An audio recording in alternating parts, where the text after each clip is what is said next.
தேவன் மனிதனை பார்த்து சொன்னார், நீ உன் மனைவியின் வார்த்தைக்கு செவி கொடுத்து புசிக்க வேண்டாம் என்று நான் உனக்கு விலக்கின விருட்சத்தின் கனியை புசித்தபடியினாலே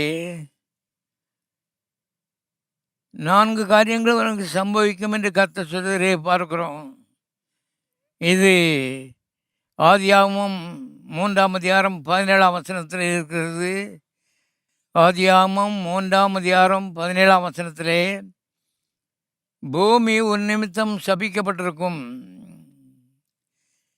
நீ வருத்தத்தோடே அதன் பலனை புசிப்பாய். பூமி உனக்கு முள்ளும் குறுக்கும் விளைவிக்கும்,